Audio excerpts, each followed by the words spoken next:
Bom dia, meus irmãos e amigos que nos acompanham através do canal do YouTube da Quarta Igreja Presbiteriana de Garanhuns e aqueles irmãos que nos acompanham presencialmente aqui no estúdio. Saudamos com a graça e a paz do Senhor.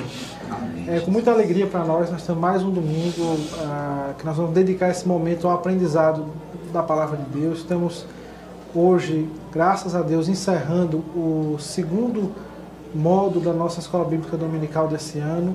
Relembrando, nós estamos estudando sobre a Trindade. No primeiro trimestre, nós estudamos sobre a pessoa do Espírito Santo. Agora nós estamos finalizando o segundo trimestre, nós estudamos sobre a pessoa e obra do Pai. E no segundo semestre, nós vamos dedicar integralmente ao estudo da pessoa e obra do Filho. E na aula de hoje nós vamos tratar sobre a adoração a Deus Pai. É um bom desfecho diante de tudo que nós estudamos, porque vai resumir bem o nosso propósito aqui na Terra, enquanto filhos de Deus, enquanto, primeiramente, criaturas e também filhos de Deus, de adorar a Deus, de glorificá-lo e desfrutar dele para sempre. Então, só repassando o que nós vimos durante todo esse módulo, nós temos muito a agradecer a Deus. Nós vimos sobre os atributos de Deus, tratamos sobre aspectos de Deus como Criador, como nosso sustentador, sobre a ação de Deus Pai na obra de redenção, a forma de Deus se relacionar com os seus filhos, os seus propósitos eternos, e vamos fechar com a adoração a Deus Pai. Vai daquela ideia, né, de finalizar com a doxologia, com a adoração àquele que é digno do nosso louvor, da nossa honra. Né? Esse tema é muito importante para nós.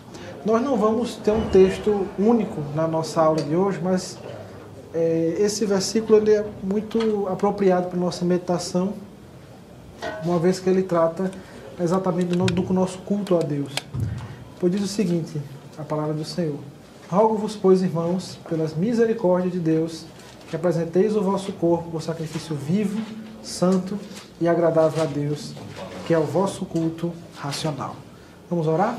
Amém. Querido Pai, nessa manhã nós te agradecemos pelo privilégio, Deus, de nos reunir como igreja para estudar a Tua Palavra, nos aproximando da Tua Palavra que é tão poderosa e preciosa para nós, Pai. Senhor, nos mostra, Senhor, como o Senhor deseja ser adorado e nos leva, Senhor, a ser aqueles que te adoram em espírito e em verdade. Aqueles que te adoram também de acordo com a forma que o Senhor deixou registrado nas Santas Escrituras. E que em tudo, Pai, nós possamos glorificar o Teu santo nome. É assim que nós oramos em nome de Jesus. Amém.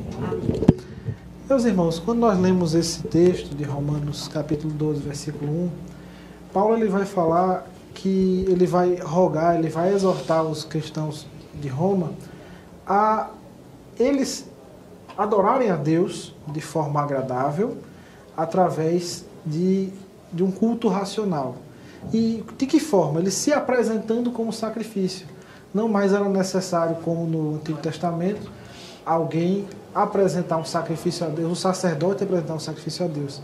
Aqui, nós como crentes, nós nos apresentamos a Deus como esse sacrifício vivo, santo e agradável, para prestar um culto agradável a Deus. E esse culto, meus irmãos, nós vamos ver durante a aula, que ele tanto tem um aspecto comunitário, onde nós nos reunimos como igreja, como povo do Senhor, no dia do Senhor, para adorar ao Deus Todo-Poderoso. Mas também nossa vida precisa ser um culto a Deus, precisa ser uma vida em adoração a Deus, uma vida que glorifica a Deus. Então vamos tratar hoje esses dois aspectos. Um ponto que nós vamos tratar, muito importante, é o conhecido, o princípio regulador do culto. Né? Deus ele quer ser adorado e ele quer ser adorado da maneira que Ele determinou. Não é de acordo com o que nós achamos, nossas preferências, como é que a gente acha mais adequado. Não, é como Deus determinou. E quando nós falamos sobre adoração, é muito importante nós entendamos que o fim supremo da nossa existência, enquanto seres humanos, é adorar a Deus. Nós somos criaturas de Deus, criados por Ele, mas também fomos adotados por Ele como filhos e agora nós temos esse privilégio glorioso de adorá-lo como nosso Deus Criador e nosso Pai Celestial. Adorar é o dever mais fundamental e sublime da criatura diante do Criador. De acordo com as Escrituras, fomos criados para glorificar a Deus e ter nele a verdadeira satisfação para todo sempre. Meus irmãos, quando nós vamos para Isaías, ele vai dizer o seguinte: direi ao norte, entrega, e ao sul não retenhas. Trazei meus filhos de longe e minhas filhas da extremidade da terra, a todos que são chamados pelo meu nome, e os que criei para a minha glória, e o formei e o fiz. Nós somos criados para a glória de Deus. Nós somos criados, como a resposta da primeira pergunta do Catecismo Maior de Westminster, nós somos chamados para glorificar a Deus e desfrutar dele para sempre. Esse é o nosso propósito. A criação, ela tem esse propósito glorioso, de glorificar a Deus. O Salmo 19, verso 1, vai dizer o seguinte: os céus proclamam a glória de Deus, o firmamento anuncia as obras das suas mãos. Toda a criação tem esse propósito glorioso, glorificar a Deus, anunciar a glória de Deus, tornar Deus, o nome de Deus manifesto. E nós, como criaturas de Deus, nós somos criados com essa finalidade maravilhosa, que é adorar. O homem, ele foi criado para adorar. E se ele não adora o Criador, ele adora outras coisas. Nós já comentamos isso em outras aulas. Os homens que não conhecem a Deus, e eles vão adorar a criatura no lugar do Criador. Eles vão adorar os astros, os corpos celestes, eles vão adorar qualquer outra coisa no lugar do Criador. Mas louvado seja Deus, porque o Evangelho nos alcançou, nós somos iluminados e hoje nós podemos adorar o Pai como Ele deseja ser adorado, em espírito e em verdade. Então esse é o fim principal da existência humana. Quando nós perguntamos, né, qual é o fim principal de todo homem, glorificar a Deus e desfrutar dele para sempre. E aí, comentando essa resposta, o teólogo neerlandês Gerhardus Voss, ele vai dizer o seguinte: a verdadeira felicidade do homem depende do nosso objetivo consciente de servirmos ao propósito para o qual fomos criados.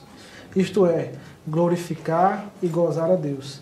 Servir conscientemente ao propósito para o qual Deus o criou é a glória de todo homem. E fora da consagração consciente de si mesmo a esse propósito, não pode haver felicidade real, profunda e satisfatória. Conforme disse Agostinho em suas confissões: tu nos criaste para ti mesmo, ó Deus, e o nosso coração não descansa até que repouse em ti. Nós, enquanto criaturas de Deus, nós somos criados para Ele, para glorificar a Ele e para desfrutar dele. Esse é o fim principal que nós fomos criados. E Gerhardus Voss vai nos ajudar, porque ele vai dizer o seguinte: que se nós não cumprirmos esse propósito, nós não vamos encontrar a real satisfação da nossa vida. O homem, ele só vai ser plenamente satisfeito no momento em que ele perceber que ele foi criado para adorar a Deus. E essa vai ser a nossa função e o nosso privilégio para toda a eternidade, meus irmãos. Imagine só, quando houver novos céus e nova terra, nós vamos estar ali constantemente adorando a esse Deus maravilhoso e grandioso. Então, esse é o fim do principal de todos nós. Eternamente, meus irmãos, nós vamos estar lá, adorando a Deus, glorificando a Deus. Gerhardus Voss, ele vai citar Agostinho, né, que essa citação tão conhecida: tu nos criaste para ti mesmo, ó Deus, e o nosso coração não descansa até repouso em ti. Quantos de nós não experimentamos isso na vida? E às vezes viver inquietos e buscando muitas coisas, mas no momento que nós encontramos a Deus, encontramos a Cristo como nosso Salvador, nosso coração se aquietou, porque nós encontramos o nosso propósito. E o nosso propósito é esse: glorificar a Deus e desfrutar dele e gozar dele para todo sempre. Então, esse é o fim principal de todo homem. Nós somos criados para adorar a Deus. E aí, quando nós pensamos nessa adoração a Deus, se nós formos pensar a questão do Antigo Testamento, nós teríamos que Deus ele separou um dia para o seu culto público solene.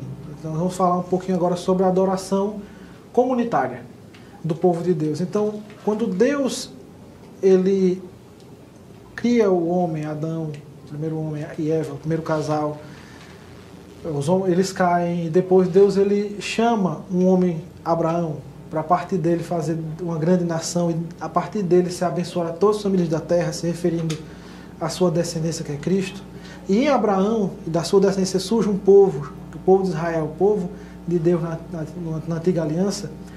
Deus quis que esse povo separasse um dia, o dia de descanso, o dia que Deus abençoou, né, o dia 7º, para que eles solenemente se reunissem para adorá-lo. Lá em Levítico, capítulo 23, verso 3, vai dizer o seguinte: 6 dias trabalharás, mas ao 7º será sábado do descanso solene, santa convocação. Nenhuma obra fareis, é sábado do Senhor em todas as vossas moradas. Meus irmãos, aqui a gente tem um princípio, que não é um princípio apenas da antiga aliança, é um princípio para hoje. Deus, ele separa um dia, o dia do Senhor, que aqui era o sábado judaico, mas a gente vai ver mais adiante que depois ele passa a ser o domingo, o primeiro dia da semana. Para quê? Para que o seu povo descanse, trabalhe 6 dias, descanse no 7º, assim como Deus descansou de suas obras no 7º dia. E nesse dia, nós não nos dediquemos a nossas obras, a nossos interesses, mas a uma santa convocação. Deus, ele nos chama nesse dia, no dia do Senhor, para adorá-lo. É um privilégio ser parte do povo de Deus e receber essa santa convocação da parte de Deus. Hoje, graças a Deus, muitos e muitos irmãos se reúnem e se reunirão mais tarde para quê? Para adorar a Deus, respondendo a essa santa convocação. E esse chamado à adoração pública, ao culto público, ele é um chamado do próprio Deus. O salmista, no Salmo 95, verso 6, ele vai dizer: vinde, adoremos e prostremos, ajoelhemos diante do Senhor que nos criou. No dia do Senhor, nós somos convocados a deixar nossas obras, deixar nossos afazeres, a descansar e a vir adorar esse Deus grandioso. Essa é a santa convocação, o dia do Senhor. É claro, nós adoramos a Deus em espírito e em verdade, como fala o Evangelho de João. E podemos adorar a Deus em vários outros momentos, e Deus quer de nós uma vida de constante adoração. Mas é particularmente importante para Deus e para a nossa vida espiritual o culto público. É muito importante que nós, como igreja, nos reunamos no dia do Senhor para adorar a Deus, para glorificar a Deus e para exaltar o seu nome, mas também para o nosso benefício de quê? Onde nós somos instruídos, nós somos aconselhados, nós somos encorajados pela palavra de Deus, nós somos reanimados pelo convívio com nossos irmãos. Então, o culto público no dia do Senhor, no domingo, ele é particularmente importante para Deus e precisa ser para nós também. Nós precisamos valorizar esse momento de culto. E aí, quando nós vamos para a confissão de fé do Westminster, é interessante que a gente sempre está citando a confissão de fé. Nossa igreja é uma igreja confessional, né? Nós temos alguns documentos de fé, como a confissão de fé do Westminster, é o principal deles, e resume a fé reformada, né? A fé bíblica, a fé fundamentada nas Escrituras Sagradas. Então, esse documento, escrito de maneira tão adequada por teólogos tão competentes, ele serve de base para muitas nossas interpretações. E olha só o que diz a confissão de fé sobre o culto público no dia do Senhor. Como faz parte da lei da natureza, que em geral uma devida proporção de tempo é separada para o culto divino, assim também sua palavra, mediante ordenança positiva, moral e perene, obrigando a todos os homens em todas as épocas, Deus particularmente designou um dia em 7, para um sábado, que lhe seja santificado, ao qual desde o princípio do mundo até a ressurreição de Cristo, foi o último dia da semana, e desde a ressurreição de Cristo foi substituído pelo primeiro dia da semana, e que na Escritura se chama dia do Senhor, e deverá continuar até o fim do mundo, como sábado cristão. Então aqui, o sábado, na confissão de fé, o sábado cristão ele passa a ser o domingo, o primeiro dia da semana. Isso é muito amparado na Bíblia. Se nós formos ver, eu trouxe 2 citações, mas tem várias de citações que na igreja cristã, esse dia do Senhor, esse dia de culto público, de descanso, ele passa a ser o domingo. Vejam só, meus irmãos. Aqui em Atos 20, versículo 7. No primeiro dia da semana, estando vós reunidos a fim de partir o pão, ou seja, participar da Santa Ceia, Paulo devia seguir viagem, de imediato exortava-os e prolongou seu discurso até a meia-noite. Então, no primeiro dia da semana. Depois, Paulo ele vai orientar a igreja em Corinto com relação à oferta que ele estava levantando para os cristãos da Judéia, e ele vai dizer o seguinte, que no primeiro dia da semana, olha, cada um de vós põe de parte em casa conforme a sua prosperidade, e vai juntando para que não se faça coletas quando eu for. Então, é bem claro que logo no primeiro século, a igreja primitiva ela já adotou o domingo como o dia do Senhor. Então, eles passam não mais ao 7º dia, mas o primeiro dia da semana. Então, nosso primeiro dia da semana, as primícias da nossa semana, elas são para Deus. Onde nós paramos e nos reunimos como igreja para cultuar, louvar e engrandecer o Senhor. Então, nós precisamos entender que, como dia do Senhor, nós precisamos preparar o nosso coração para esse dia. Organizar nossos afazeres para que não haja muitas demandas para que nós possamos estar com a mente tranquila, para que nós possamos nos dedicar integralmente a essa tarefa de cultuar o Senhor, de glorificar o Senhor e de aprender cada vez mais a palavra do Senhor nesse dia separado para essa finalidade. E aí, meus irmãos, fiquem à vontade, vocês que nos acompanham pela internet, os irmãos aqui presencialmente, para interagir e perguntar. Esse é o momento para isso. Não se acanhe. E aqui nós já percebemos o seguinte, antes de nós virmos para essa questão dos elementos do culto, é interessante nós pensarmos o seguinte: Deus, desde o Antigo Testamento, ele separa um dia específico para o culto público. No Antigo Testamento, a gente tinha um local específico, tinha o tabernáculo, depois o templo. Mas com relação ao local, hoje nós nos reunimos, né, como igrejas, mas também nos lembramos que a nossa adoração lá é em espírito e em verdade. Então, e essa adoração, ela tem que ser realizada de acordo com como Deus determina. E aqui nós vamos trazer alguns elementos do nosso culto hoje e como deve ser o culto baseado nas Escrituras Sagradas. E aqui, meus irmãos, a gente vai pensar o seguinte: hoje em dia, a gente já viu várias coisas estranhas acontecendo em alguns cultos evangélicos. Algumas coisas, no mínimo, estranhas. Coisas que a gente olha assim e fica meio assim. Mas, como é que Deus quer ser adorado? Então, essa é a pergunta. Não são coisas, elementos que a gente vai colocar no culto. É o próprio Deus que diz como ele quer ser adorado. Então, por isso, nós temos o princípio regulador do culto. A teologia reformada, ela tem essa norma, essa regra que baliza o culto a Deus, que afirma que a adoração corporativa de Deus deve se basear em diretrizes específicas das Escrituras. Em outras palavras, declara que nada deve ser introduzido na adoração coletiva a menos que haja uma garantia específica nas Escrituras. Pode falar, minha irmã. Quando você falou aí, a gente tem visto coisas estranhas em cultos. Isso você se refere à nossa igreja ou outras igrejas? Outras igrejas, assim, vários. Por exemplo, você dança em culto. É um elemento que é estranho, mas algumas igrejas praticam.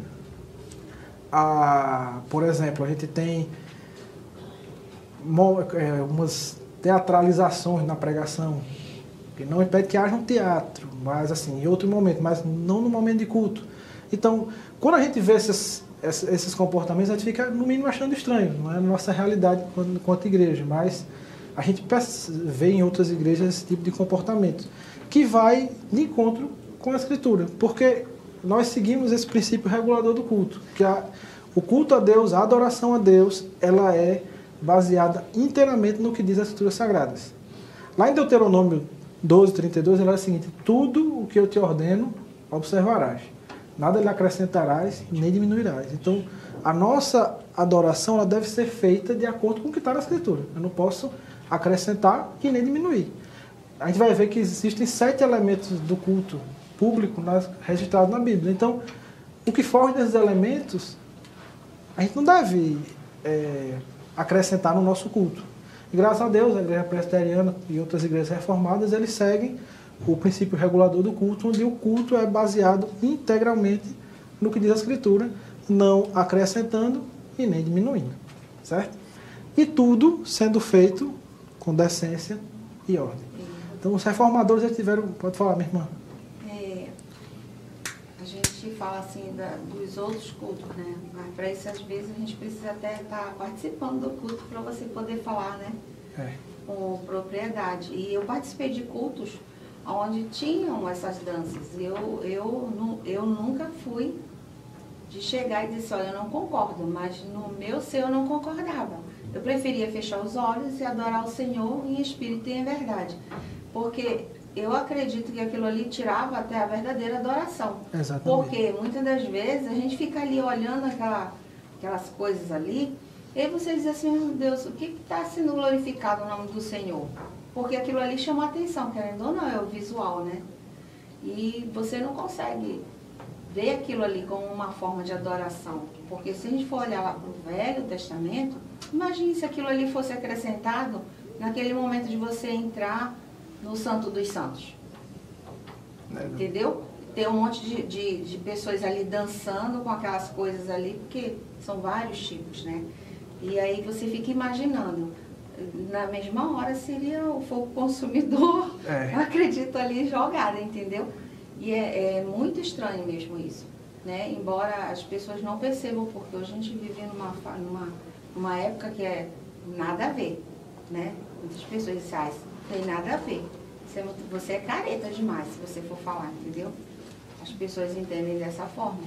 Graças a Deus, né? Que a nossa igreja lá não tem esse... Exatamente. Então, assim, são, entre aspas, inovações, né, que o ser humano tenta colocar no culto e que fogem do que a Escritura diz. Então, a gente vai seguir esse princípio do Deuteronômio, de fazer apenas o que Deus ordenou que a gente observasse, não acrescentando e nem diminuindo. E a gente vai ver um exemplozinho, tem outros exemplos na Escritura, mas eu quis pegar esse, de alguém que acrescentou coisas no culto, que não deveria. Por exemplo, a Bíblia é bem clara, meus irmãos, assim, que o culto a Deus deve ser realizado de acordo com como Ele determina. Quem determina a forma de ser adorado é Deus. Aqui em Levítico, o sacerdote, né, e aqui Arão era o sumo sacerdote e seus filhos também eram sacerdotes, eles tinham que oferecer incenso no altar do Senhor, né? Eles tinham essa prerrogativa, né? Essa responsabilidade. Só que aí 2 filhos dele, Nadab e Abiú, eles tomam uma atitude autônoma, né? Eles de acordo com a sua própria vontade. Olha só, eles pegam e eles introduzem fogo estranho perante o Senhor. Olha o que diz o texto sagrado. Nadab e Abiú, filhos de Arão, tomaram cada um do seu incensário e puseram neles fogo, e sobre eles sobre este incenso, e trouxeram fogo estranho perante a face do Senhor, o que lhes não ordenaram. Então saiu fogo diante do Senhor e os consumiu, e morreram perante o Senhor. E falou Moisés a Arão: isto é o que o Senhor disse: mostrarei a minha santidade àqueles que se chegam a mim, e serei glorificado diante de todo o povo. Porém Arão se calou. Então, olha só, esses 2 filhos de Arão, também sacerdotes, né, eles apresentam a Deus fogo estranho. É um fogo de uma procedência que não era aquilo que Deus tinha determinado. Então, o resultado que acontece é o seguinte: Deus, ele consome aqueles 2 homens. E há uma situação de muita tristeza ali no meio do povo, inclusive de Arão, principalmente seu pai. Mas olha só, aqui deixa muito claro. Deus tinha determinado que eles fizessem de uma forma. E eles, por alguma razão pessoal, eles quiseram fazer de outra. E trouxeram um fogo estranho perante o Senhor. Nosso Deus é santo, meus irmãos.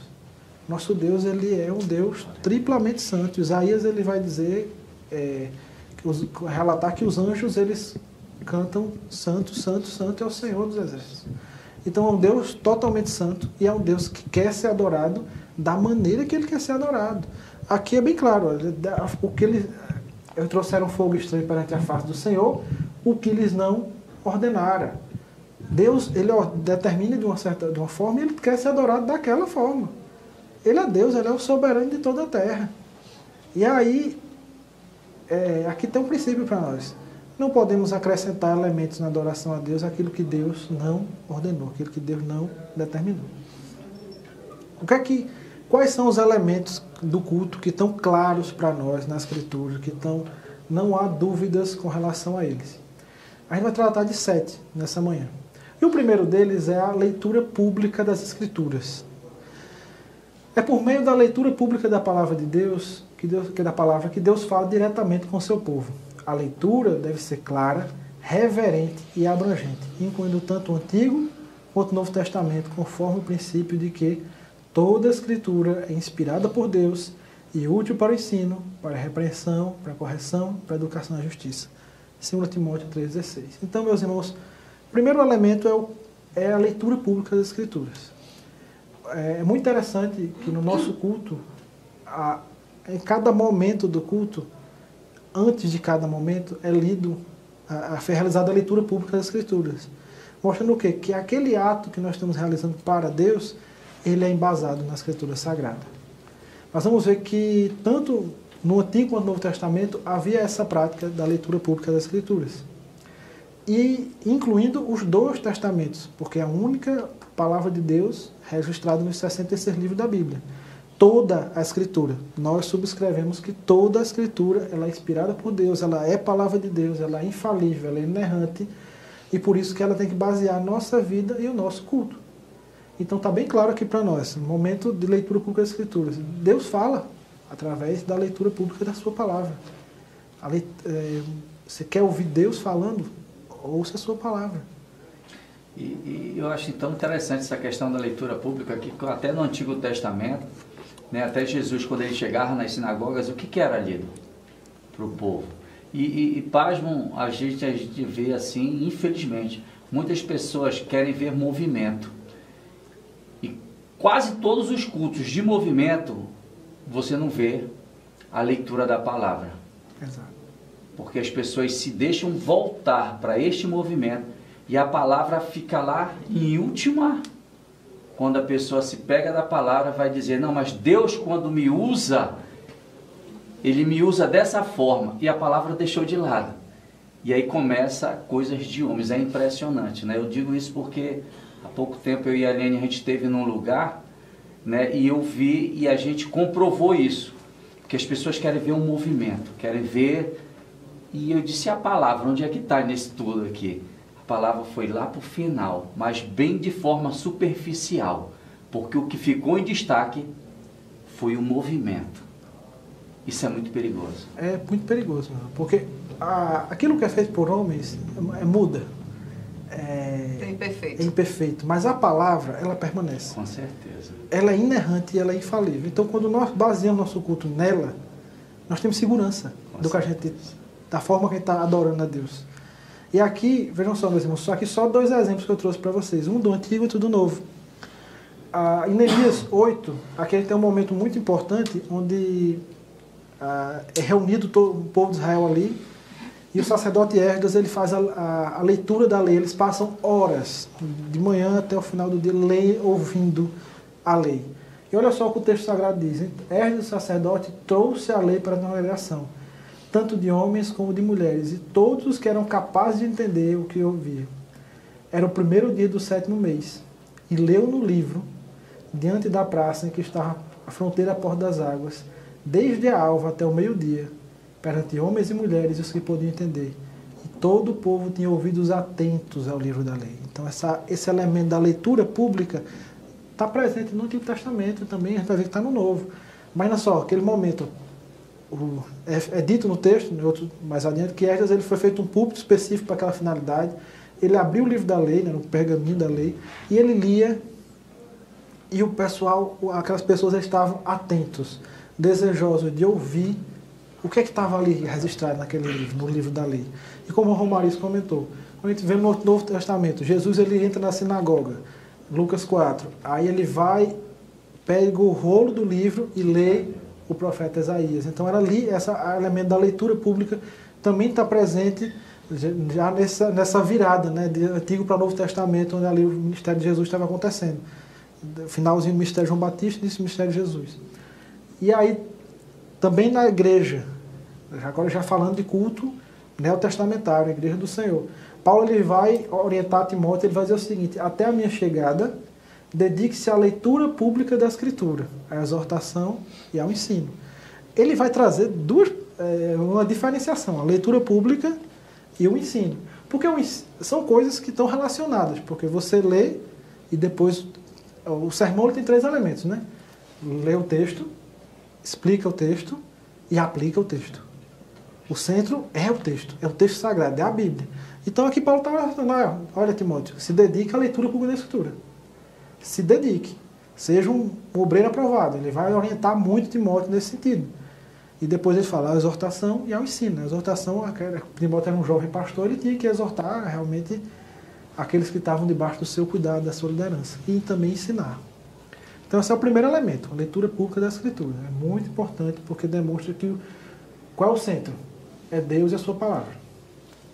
O segundo elemento é a pregação da palavra propriamente dita. A pregação é o meio principal pelo qual Deus edifica e salva o seu povo. Meus irmãos, aqui, como eu já comentei, a pregação ela tem que ser bíblica. E, graças a Deus nós estamos numa igreja onde a Bíblia é pregada, onde a Bíblia ela é valorizada. E a pregação, ela é, quando a Bíblia, Calvino disse que quando a Bíblia é corretamente interpretada, Deus está falando ali para o seu povo. Então a pregação é o momento que Deus fala com o seu povo. Então olha só, Paulo ele vai exortar mais uma vez Timóteo a ser fiel na pregação. Ele vai chamar a atenção de Timóteo, agora ele vai dizer o seguinte, olha, conjuro-te perante Deus e Cristo Jesus, que há de julgar vivos e mortos, pela sua manifestação e pelo seu reino. Ele diz, olha Timóteo, eu estou lhe conjurando perante Deus e Cristo que você precisa, prega a palavra, insta, quer seja oportuno, quer não, corrige, repreende, exorta com toda longanimidade e doutrina. Então Paulo está chamando a atenção a Timóteo da importância do ministério da palavra. Então, Timóteo, é fundamental o ministério da palavra que você seja fiel nessa tarefa, porque é o momento onde Deus usa aquele homem, aquele instrumento para falar ao seu povo. E aí, ainda sobre o ministério da palavra, Paulo ele agora falando aos Coríntios, ele vai dizer o seguinte, porque nós não estamos como tantos outros mercadejando a palavra de Deus. Antes, em Cristo é que falamos na presença de Deus, com sinceridade e da parte do povo do próprio Deus. Paulo vai trazer um contraponto. Ele vai dizer o seguinte, olha, tem alguns por aí que andam mercadejando a palavra. E nós vemos isso no cristianismo em geral, né? Muitas pessoas agindo dessa forma. Mas Paulo vai dizer, por outro lado, nós falamos na presença de Deus, aquele que prega, ele está pregando ali na presença de Deus e falando da parte de Deus. Olha só, na presença de Deus e da parte de Deus. Então o ministério aqui reforçando a importância, o papel do ministério da palavra e a responsabilidade do ministro. Porque aquele que fala, está falando na presença de Deus, da parte de Deus, para o povo de Deus. Então é uma responsabilidade muito grande que Paulo está trazendo, mostrando, né, com aquele que ministra a palavra. Por isso que ele exorta, né, fortemente a Timóteo que seja fiel nessa tarefa. Então esse é o segundo elemento. O primeiro elemento é a pregação da palavra, a leitura pública da Escritura. Depois nós temos a pregação da palavra. E aí é interessante o seguinte, né, a gente viu que o sermão, basicamente, ele é ler o texto, explicar o texto e aplicar o texto para a nossa realidade. São 3 elementos. E aí a gente leu aquele texto de Neemias, né, que em Esdras ele fez a leitura pública da Escritura pela manhã inteira. E aí, né, seguindo aquele texto, aqui ele vai falar de alguns levitas, e ele vai dizer o seguinte, e Jesua, Bani, Serabias, Jamim, Acube, Sabetai, Rodias, Maceias, Quelita, Azarias, Josadá, Anã, Pelaías, e os levitas ensinavam o povo na lei do Senhor, e o povo estava no seu lugar. Leram o livro, na lei de Deus, claramente, dando explicações de maneira que se entendesse o que lia. Então a gente vê que essa prática de explicar o texto já estava presente aqui no Antigo Testamento, né? Os levitas eles iam lá, a lei era lida e eles explicavam para que o povo entendesse. Então esse momento do culto é esse, o momento da pregação da palavra é um momento para quê? Para a instrução nossa, também para a nossa exortação. A palavra nos exorta, nos confronta. Porque a palavra de Deus é isso, né? Ela é retratada, né, em Hebreus 4:12, que ela é como espada de 2 gumes, que ela é apta para discernir os pensamentos e propósitos do coração. Então é nesse momento da pregação em que Deus usa os seus instrumentos para falar ao seu povo. E quando ele fala, ele traz ele age sobre a vida do seu povo, né? Trazendo essa... E não só do seu povo, mas também daquele descrente que está ali visitando. E aí o Espírito Santo usa a pregação da palavra para convencê-lo do pecado, da justiça e do juízo. E ali é um momento onde aquela pessoa ela pode se render a Cristo. Então esses 2 elementos andam juntos, né? São fundamentais, a leitura pública e a pregação da palavra. Outro elemento são orações públicas. Aqui eu trouxe várias referências, mas eu queria Eu não vou ler nenhuma delas. A congregação inteira participa na oração, sendo representada por quem ora em voz alta. As orações devem incluir ações de graças, confissões, súplicas e intercessões. Devem ser dirigidas ao Pai em nome do Filho e pela assistência do Espírito Santo. Olha só, meus irmãos. Aqui nós temos alguns momentos no culto onde uma pessoa ora representando toda a congregação e nós nos unimos àquela pessoa em oração. E a oração ela tem vários tipos, por assim dizer. Você tem orações de ações de graças, confissões, súplicas, intercessões. E o culto público, há momentos que cabe cada uma delas. Há momentos onde nós agradecemos a Deus pelas bênçãos recebidas, pelos seus cuidados. Há momentos de confissão de pecados, onde ali nós reconhecemos diante de Deus que temos pecado e pedimos que Ele nos perdoe e nos leve a ter uma vida santa, uma vida que o honre e o agrade. O momento onde nós realizamos súplicas e intercessões. Muitos de nós não passamos por dificuldades e pedimos a oração da igreja, e a igreja assim ora por nós, intercede por nós. Então, a oração pública é outro elemento muito importante. Entre os textos que estão citados aqui nas referências, eu coloquei esse Atos 2, de 4, 23, que é muito conhecido, né? Que aí Pedro, ele está preso, e ele é liberto da prisão, e aí quando ele sai, ele vai até ali a igreja se reunir em casas, ele vai até a casa de Maria, mãe de Marcos, e ali a igreja está em oração em favor da vida dele. Também em Atos 12, né, a igreja está em oração e aquele lugar treme. Então, assim, é um elemento muito presente, essas orações públicas. Outro ponto muito importante são os cânticos espirituais. A música no culto, ela sempre foi presente, tanto no Antigo quanto no Novo Testamento. E essa música, ela deve ser teologicamente sólida, centrada em Deus e edificante. Meus irmãos, esse é um ponto muito importante e, graças a Deus, é um ponto que o Ministério de Louvor da nossa igreja ele observa com muito cuidado, que são músicas teologicamente saudáveis, são músicas que são centradas em Deus. Hoje, muitas músicas do gospel, elas são centradas no homem. Elas falam sobre uma vitória do homem e muitas vezes centradas na realização do homem. Mas o nosso louvor não é para o homem, nosso louvor é para Deus.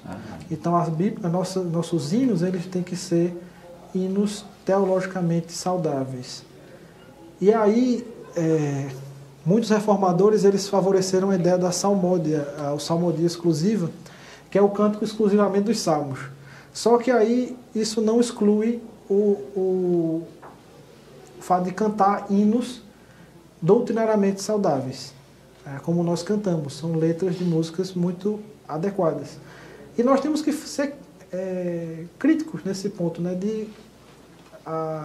com o que nós ouvimos e o que nós cantamos. Às vezes a gente canta e não reflete, mas tem muita música aí que é mais centrada no homem do que em Deus. Então cabe o momento de parar, refletir e ver se aquela música que nós cantamos ela é teologicamente adequada para o louvor e a glória de Deus.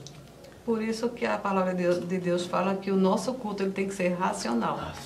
Isso, né? exatamente. Até pregadores, às vezes falam alguma coisa, mesmo às vezes dentro da nossa igreja mesmo, a gente pode, uma vez ou outra, talvez se equivocar e falar alguma coisa que não está certo. Isso. E a gente precisa cultuar Deus de maneira racional, porque a gente pode trazer aquilo que realmente é correto, biblicamente. Né? Muitas músicas elas levam a heresias, ao culto ao ser humano, e não é isso que a palavra de Deus ordena. Exatamente, minha irmã. O que Paulo vai dizer é o seguinte, Paulo, ao falar dos crentes de Bereia, ele vai dizer que os de Bereia era mais nobre do que Tessalônica, porque eles conferiam na Escritura se o que Paulo estava falando era aquilo mesmo. Então Paulo está dizendo, olha, eles estão certos, eles são mais nobres que os outros, porque eles vão lá na Bíblia e conferem se o que eu estou dizendo bate. Paulo era um homem inspirado por Deus, um homem de Deus, mas ele disse que a atitude daqueles crentes era a atitude correta. Então nós precisamos examinar quem nós ouvimos, aquilo que nós cantamos, que nós ouvimos, ter esse senso crítico, né? Porque, como diz John Stott, crer também é pensar. Nós precisamos usar a nossa mente para ser uma mente cheia da palavra de Deus. Uma mente cheia e treinada na palavra de Deus, ela vai conseguir discernir. E é saudável quando, pronto, de repente, os pastores pregando da nossa igreja e alguma coisa que você não entendeu. O correto é a gente procurar e perguntar. E não ficar com a dúvida. Exatamente, irmão.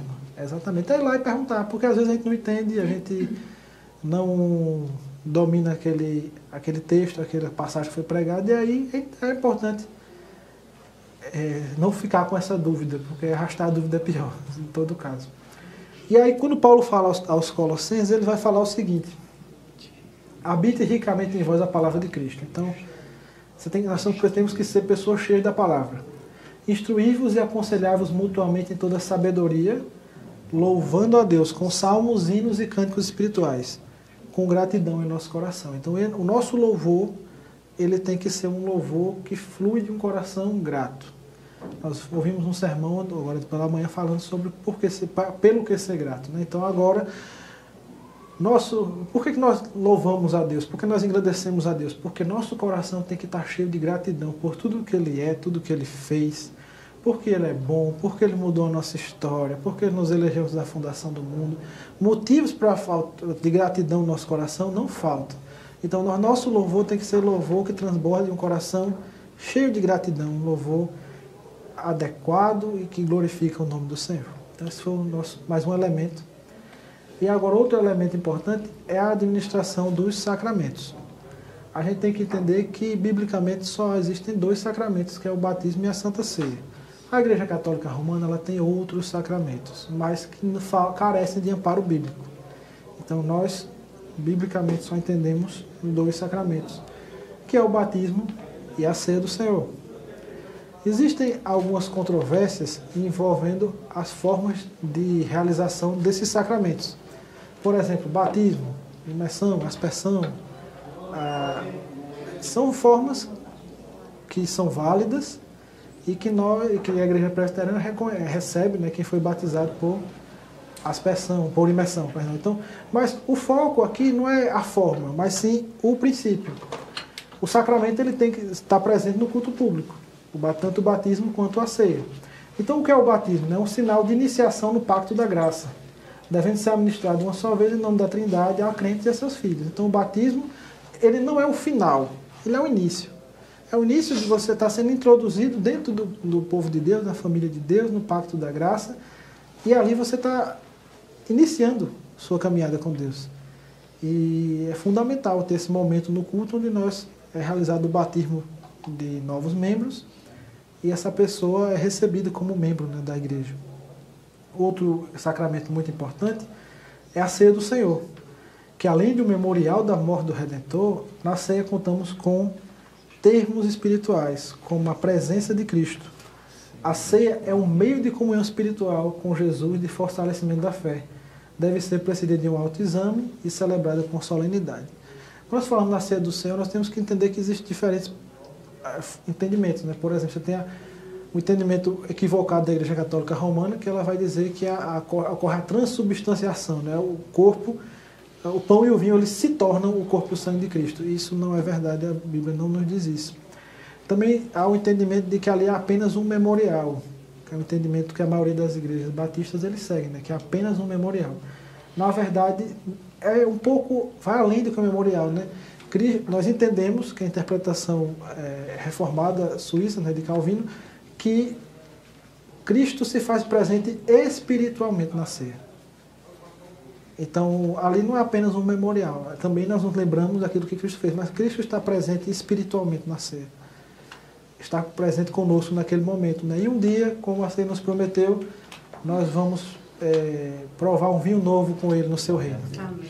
Então, a ceia também ela tem essa ideia de ser um prenúncio daquilo que nós vamos desfrutar plenamente com Cristo. Nós vamos provar esse vinho novo com Ele no seu reino, né? E ela deve ser precedida por um autoexame. Então, é isso que sempre, no momento da ceia, o pastor ele vai lembrar, né, aquela passagem de 1 Coríntios 11, examine o homem a si mesmo. Então, nós precisamos nos examinar e nos avaliar, não para nos excluir, mas para nos arrepender e recomeçar, dependendo da nossa situação. Outro elemento que está presente são dízimos e ofertas. O ofertório é parte do culto, expressão de gratidão e sustento da obra do reino. Deve ser feito com liberalidade, alegria e responsabilidade. Olha só o que o texto diz. Dízimos e ofertas, meus irmãos, é um elemento presente tanto no culto do Antigo quanto no Novo. É um princípio que é válido e é um princípio de Deus. Aqui em Malaquias 3,10 vai dizer o seguinte: trazei todos os dízimos à casa do tesouro, para que haja mantimento na minha casa. Aqui nós temos uma ordenança: trazei todos os dízimos. Para quê? Qual é o propósito? Para que haja mantimento na casa do Senhor. Então, Deus nos ordena um propósito, e aqui Ele vai nos trazer uma promessa, né? Provai-me nisso, diz o Senhor dos Exércitos, se eu não vos abrir a janela do céu e derramar sobre vós bênçãos sem medidas. Então, por outro lado, meus irmãos, alguns eles distorcem, porque assim, a devolução de dízimos e as ofertas, elas são devem ser fruto de um coração grato, de um coração voluntário, de um coração puro. E alguns eles distorcem isso e fazem disso um mecanismo para que eles possam cobrar a Deus, barganhar com Deus. E não é isso.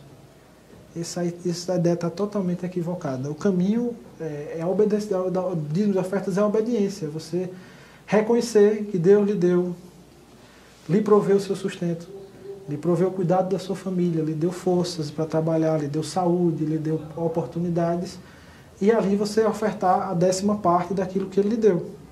Não porque você está querendo que Deus lhe dê algo em troca, mas é uma expressão de gratidão e obediência. Tanto é que isso tem que ser algo realizado fruto de um coração puro, né? 2 Coríntios 7, vai dizer o seguinte: cada um contribua segundo tenha proposto no coração. Aqui falando sobre as ofertas, mas o princípio é o mesmo.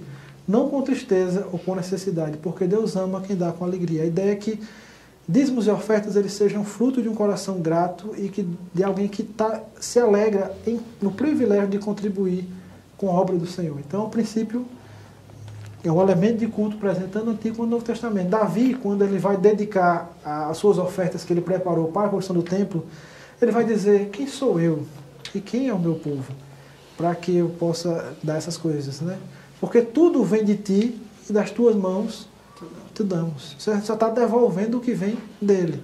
Então são elementos presentes e muito importantes no culto, principalmente para a manutenção quando eu falo, a manutenção da casa do tesouro, não é só a manutenção física, né? Mas você tem um sustento missionário, você tem várias outras necessidades na obra de Deus que são mantidas com os dízimos e ofertas. Então, é um elemento fundamental do culto. E, finalmente, a bênção apostólica. Nós temos, em Números 6, 24 a 26, a bênção sacerdotal. O sacerdote abençoava o povo, né? Aquela bênção tão conhecida, que o Senhor te abençoe e te guarde. E nós temos também no Novo Testamento que Paulo encerrando suas cartas com uma bênção, né? Por exemplo, em 2 Coríntios. A bênção final é a declaração do favor divino sobre o povo.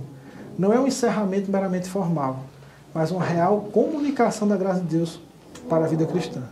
Então, isso é o encerramento do culto com a bênção, não é uma formalidade ali, onde você está só repetindo. Não, aquilo ali é uma demonstração do favor de Deus para o seu povo, de que Deus abençoa o seu povo com graça e com misericórdia. Então nós vimos esses 7 elementos que estão claramente apresentados nas Escrituras e que como deve ser o culto público. Leitura pública das Escrituras, pregação da palavra,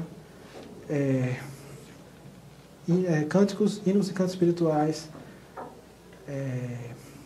administração dos sacramentos, dízimos e ofertas, e a bênção apostólica.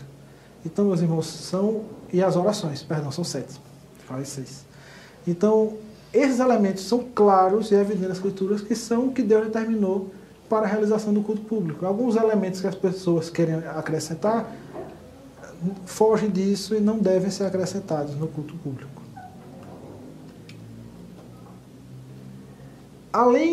E agora vamos para um ponto final do nosso estudo, que é o que vai além do nosso domingo, né, do dia do Senhor. Depois do culto solene, a nossa vida é uma vida que é chamada a uma constante adoração a Deus, uma adoração contínua. A adoração cristã não termina quando cessam os cânticos e a bênção final é pronunciada. O culto público dominical é o início de uma vida inteira dedicada à glória de Deus, que continua ao longo da semana. Meus irmãos, o que a gente vive aqui no domingo, o que a gente ouve, o que a gente aprende, Deus nos chama para colocar em prática de segunda a sábado. No nosso trabalho, na nossa casa, nos nossos relacionamentos. E aí, vamos voltar para o que nós lemos. Rogo-vos, pois, irmãos, pela misericórdia de Deus, que apresentei o vosso corpo como sacrifício vivo, santo e agradável a Deus, que é o vosso culto racional. E não vos conformeis com esse século, mas transformai-vos pela renovação da vossa mente, para que experimenteis qual seja a boa, agradável e perfeita vontade de Deus. Meus irmãos, depois daqui, Deus ele quer continuar a ser adorado por nós, na nossa vida prática, na nossa vida cotidiana. Não pode haver uma dicotomia. Eu sou uma pessoa no culto público no domingo, mas na segunda a sábado eu sou outra pessoa. Não. Deus ele quer uma adoração integral. Como aqueles que o adoram em espírito e em verdade, nós podemos adorar em qualquer lugar. E aí Deus, essa adoração é a nossa vida. É marcada por uma vida santa, uma vida reta, uma vida que honra a Deus, uma vida onde nós demonstramos aquilo que Deus pede que nós demonstremos, amor, misericórdia, justiça. E tudo isso para quê? Para a glória dele. Não é para a nossa exaltação, é para a glória dele que nós vivemos. Aqui é interessante, meus irmãos, porque a vida cristã é inseparável da adoração. Orar, trabalhar, estudar, criar os filhos, servir na igreja, viver em santidade, tudo deve ser feito para a glória de Deus. A adoração ela deve ser um estilo de vida. Nós temos que saber fazer do Salmos 116, 9, nossa oração, né? Que diz assim, andarei na presença do Senhor na terra dos viventes.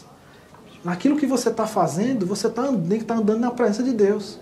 É isso que o Salmo 16 deixa claro. Andarei na presença do Senhor na terra dos viventes. Onde você está? Você está na presença de Deus. E ali você deve viver e fazer as suas atividades para a glória de Deus. Seja trabalhar, estudar, criar filhos, seu serviço na igreja, nos ministérios. Tudo isso tem que ser feito para a glória de Deus. A adoração é um estilo de vida marcado pela consciência da presença de Deus em todos os aspectos da existência. Como diz Abraham Kuyper, o teólogo neocalvinista, ele vai dizer o seguinte, que não existe nenhum centímetro quadrado da existência humana que Cristo, que é o Senhor sobre tudo, não pode dizer que é meu. Cristo é Senhor sobre tudo. Cristo é o Senhor sobre o seu trabalho, sua casa, sua família. E Ele quer ser adorado em todos esses lugares. E aí Paulo ele vai resumir essa ideia dizendo o seguinte, portanto, quer comais, quer bebais, ou façais qualquer outra coisa. Fazei tudo para a glória de Deus. Então, meus irmãos, não somente no culto público, devemos adorar a Deus como Ele determina seja adorado, mas na nossa vida, nós temos que viver uma vida que o glorifique e o honre. Como conclusão, meus irmãos, já estamos adiantados, nossa hora. Adoração a Deus Pai é o fundamento da vida cristã, o propósito para o qual fomos criados e redimidos. Toda a história da redenção aponta para o momento que Deus reunirá seu povo para adorá-lo de forma perfeita e eternamente. Aqui e agora, na era da igreja, somos chamados a antecipar essa realidade celestial através de nossa adoração pública e solene, prestada com reverência, fidelidade e alegria. Então era isso, meus irmãos. Eu queria só passar algumas aplicações práticas para os irmãos. Consagre o domingo a Deus. Prepare-se com antecedência, santifique o dia desde o início e evite distrações seculares. Segundo, participe do culto com reverência. Entre na casa de Deus com temor santo, consciente da sua presença e desejo sincero de adorar. Terceiro, valorize os elementos bíblicos do culto. Busque compreender e amar cada parte do culto. Leitura da palavra, oração, cânticos, pregação, sacramentos, dízimos e ofertas e bênção apostólica. Quarto, ensine sua família a adorar. O culto doméstico é o preparo para o culto dominical deve ser praticado no lar, com regularidade e diligência. Vamos lá. Quinto, viva durante a semana o que celebrou no domingo. Pratique a palavra ouvida, cultive a comunhão com o Senhor e reflita a santidade de Deus em sua vida cotidiana. Sexto, ore pela sua igreja e pelos oficiantes do culto. Interceda para que Deus conduza todo o culto com fidelidade e poder espiritual. E, finalmente, evite transformar o culto em entretenimento. Rejeite práticas mundanas e antropocêntricas que deturpam a natureza santa do culto a Deus. Meus irmãos, que Deus possa ter falado com o nosso coração nessa manhã para rendermos a Ele um culto que lhe seja agradável, de acordo com a sua vontade, e vivamos nossa semana, aquilo que nós aprendemos durante o final de semana. Que Deus nos abençoe. Vamos orar? Querido Pai, nessa manhã te agradecemos por esse momento, nós podemos estudar a Tua Palavra. Fomos iluminados, Pai, através daquilo que o Senhor nos falou, de como o Senhor quer ser adorado, Senhor, pela Sua igreja, pelo Seu povo. Nos ajuda, Senhor, a te adorar em espírito e em verdade, de maneira adequada, de maneira coerente com aquilo que o Senhor pede de nós. E te pedimos, Deus, que o Senhor nos ajude a viver uma vida constante de adoração, te honrando, Senhor, em todos os nossos trabalhos, em todas as nossas atividades, para que o Teu nome seja glorificado. Em nome de Jesus, amém. Amém.